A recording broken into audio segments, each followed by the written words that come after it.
और अब बात करते हैं आईटी की ताबड़तोड़ छापेमारी की। कन्नौज के इत्र कारोबारी पीयूष जैन के घर छापेमारी के बाद शुक्रवार से कन्नौज में एसपी एमएलसी और इत्र कारोबारी पंपी जैन के घर पर आईटी की रेड डाली गई। आईटी की टीमों ने कन्नौज के साथ पंपी जैन के रिश्तेदार और पार्टनर के घर दफ्तर पर भी छापेमारी की।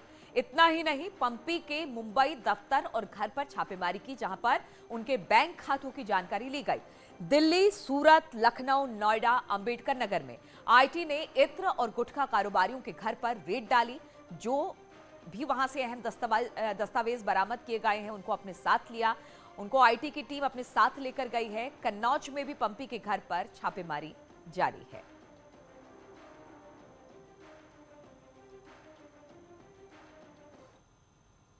और इसी पर बातचीत करने के लिए अमित गंजू इस वक्त हमारे साथ जुड़ गए हैं। अमित, लगातार कल हमने देखा था बहुत सारी जगहों पर छापेमारी की गई थी और बताया ये जा रहा है कि अब भी पंपी के घर पर छापेमारी हो रही है। क्या जानकारी इसको लेकर? देखिए नीलू जी, मैं आपको बताऊंगा कि कम से कम 25 घंटे का समय होने को है। पंपी जैन और मीर मियाँ के जो प्रतिष्ठान है उस पर एक साथ छापेमारी की शुरुआत हुई और जैसे जैसे जांच का दायरा बढ़ता जा रहा है, समय बढ़ता जा रहा है, लोगों की क्यूरियोसिटी और खासकर अधिकारियों के अंदर भी और क्यूरियोसिटी है कि और कहां इनके यहाँ और इन्वेस्टिगेशंस में तमाम चीज़ें आ रही हैं। अभी तक 150 से ज़्यादा इनकम टैक्स के कर्मचारी इसमें लगे हैं। जीएसटी की टीम की मदद ली जा रही है कि जिस प्रकार से पंपी जैन के कानपुर में जो उसके समधी हैं और उनके भाई के समधी हैं और उनके एक बहनोई रिश्ते के हैं, उनके यहाँ भी देर रात तक छापेमारी की कार्रवाई चली। लगभग 12:50 पे वो वाइंड अप हुई है। उसके बाद जो ऑफिसर्स थे वहां से कहाँ गए किसी को नहीं पता। जो उनके साथ फोर्स आया था वापस पुलिस लाइन पर भेज दिया गया है।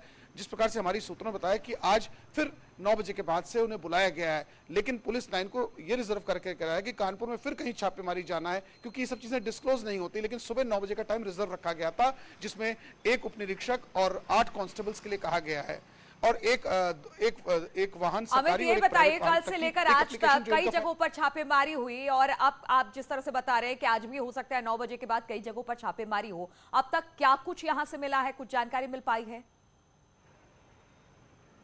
देखिए, ये सबसे बड़ी बात है नीलू जी कि 24 घंटे के से ज्यादा समय होने को अभी तक ना तो कोई प्रेस रिलीज जारी हुई, ना तो कोई ऐसी हलचल हुई, ना ट्रंक सामने आए, ना ताले सामने आए, ना लैपटॉप सामने आया और ना ही नोट काउंटिंग की कोई मशीन आई। इसका मतलब कहीं ना कहीं जांच का मामला है। जो हमारे पास सूत्र बताते हैं कि 2016, 17, 17, 18, 18, 19, 19, 20, 20, 21 जो फाइनेंशियल ईयर इनके कुछ पेपर्स को, दस्तावेजों को खंगाला जा रहा है, क्योंकि जो यहाँ से इनका माल बाहर जाता है, माल इन द सेंस केमिकल जो यूज होता है, जो परफ्यूम यूज होता है, जो उनके फ्रीगन्स होते हैं, वो यहाँ से बाहर जाते हैं, जिसमें मिडिल ईस्ट में है, यूके में है, फ्रांस में है और मैनचेस्टर में, नटफोर्ट में है, सेंट्रल लंदन में, ऐसे तमाम जगह जाते हैं। कस्टम्स के क्लियरेंस का भी कुछ पेपर्स देखे जा रहे हैं। हालांकि बड़ा एक बिंदु पर जांच हो रही, जहाँ एक और पहले 7 अधिकारी उनके घर पे थे, फिर दोपहर बाद एक शिफ्ट गया कि उनके वर्कशॉप पे गई, पेट्रोल पंप पे गई, कोल्ड स्टोरेज पे गई। अभी तक फिलहाल कोई चीज ऐसे उभर के नहीं आ रही है जो मीडिया से वो शेयर कर सके, या मीडिया तो क्या अमित इसको इस तरह से माने कि एक तरह से बही खातों की, चाहे वो जीएसटी चोरी की बात हो या फिर आईटी चोरी की बात हो, आईटी रिटर्न सही तरीके से नहीं भरा गया, क्या इस मामले पर ये छापेमारी काफी अहम मानी जा रही है इसको लेकर?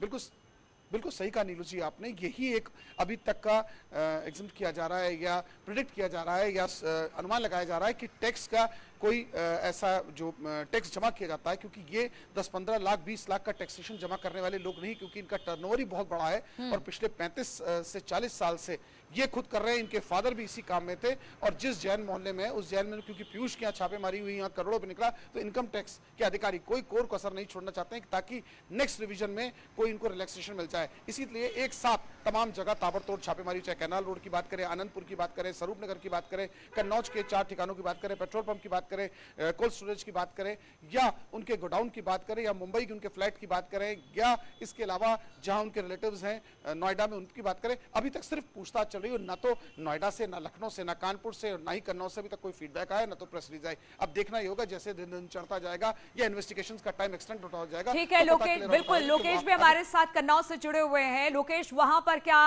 हाल है? क्या रात भर वहां पर भी छापेमारी चली है और एक बार फिर से आज क्या छापेमारी देखने को मिल सकती है कन्नौज में अलग अलग ठिकानों पर पंपी जैन के?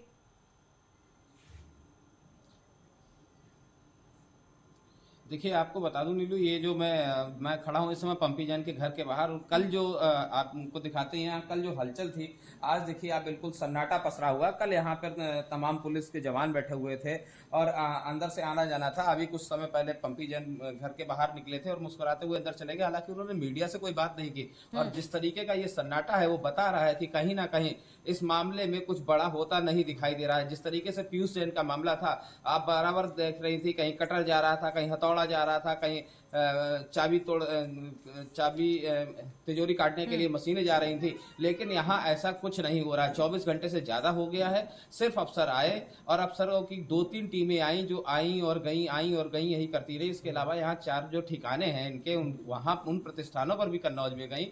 और कुल मिलाकर ये जो सन्नाटा, यहाँ पे पुलिस बल, अगर यहाँ कुछ मिल रहा होता या कुछ होता तो कहीं ना कहीं यहाँ पुलिस के बिल्कुल, तो हलचल दिखाई देती, लेकिन ऑफिसर्स की तरीके से टीम यहाँ पर पहुंची, पूछताछ हुई, लेकिन अब तक यहाँ से अगर कन्नौज की बात की जाए कुछ ऐसी चीजें बरामद नहीं हुई है।